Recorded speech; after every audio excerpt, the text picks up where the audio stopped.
Magandang araw po sa ating lahat.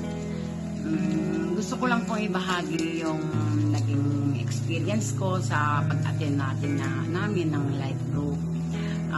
Last year pa ito nag-umpisa. Malaki rin ang naibigay na pagbabago sa akin. Naging interesado ko sa nilalaman ng Biblia at naipaliwanag naman sa amin na ni Pastora. Salamat kay Pastora at saka kay Sister Michelle, Sister Mayra at sa ate ko rin na naipapaliwanag nila yon dahil syempre hindi ko masyadong nababasa ang Biblia sa totoo lang. Ngayon syempre nagkaroon ng kaalaman. Sa aking buhay naman ang may apply na malaki ang na-apply ko sa pag-aaral kong ito dahil naging mahaba ang aking napansin ko lang po, naging mahaba yung aking pasensya kung sakaling ako ay galit, na stop muna ako at iniisip ko ang ating Panginoon para ma-relax ang isip ko. Ganon din sa pagpapatawad ko siguro. Dati hirap na hirap ako magpatawad siyempre sa nakasakit sa amin. Pero ngayon parang medyo maluwag ko nang matatanggap dahil nga sa mga salita ng ating Panginoon ang pagpapatawad. Kaya nagpapasalamat nga po ako. Ayun lamang po dahil siguro marami pa akong malalaman pa na kaalaman tungkol sa Biblia. Marami pong salamat. Mga kapatiran sa Panginoon, magandang umaga po.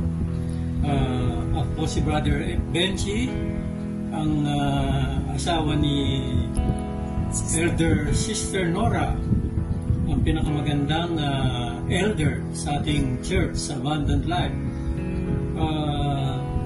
Ang Kabuko Life Group po, nag-originate po siya kaya tinawag siyang Kabuko Life Group. Nagsimula kami sa bahay nila Sister Mila sa Kabuko. And then nag-transfer po kami sa Ikasanyas dito sa tahanan namin sa Phase 6. Dito po ginaganap ang aming life group ngayon sa Megubel Isa Ken Bison Mansion. Isa pong napakalaking pagpapala na at biyaya galing sa Panginoon na ganapin ang aming life group sa aming tahanan.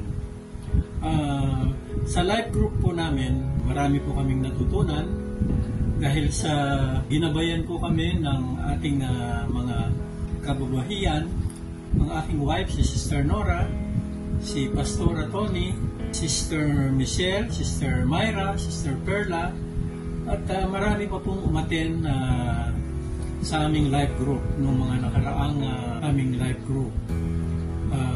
Marami pong aming natutunan ng mga mensahe, iba-ibang mensahe na galing sa ating Panginoon na nag-improve sa aking buhay bilang Kristiyano. Ako po ay naging mapagpapatawad sa mga nagkakasala sa akin at lalo po akong napalapit sa Panginoon dahil sa mga pag-aaral at mga mensaheng pinag-aralan namin sa life group. Sana po yung mga kapatiran nating umaattend sa church na wala pang life group, magsabi lang po sa ating mga elder at sa mga ating mga pastor sa church para mapabilang po kayo sa mga life group na malaki pong naitutulong ng life group sa ating pananampalataya sa Panginoon. Maraming salamat po. Iyon lang po ang aking message share. Salamat po.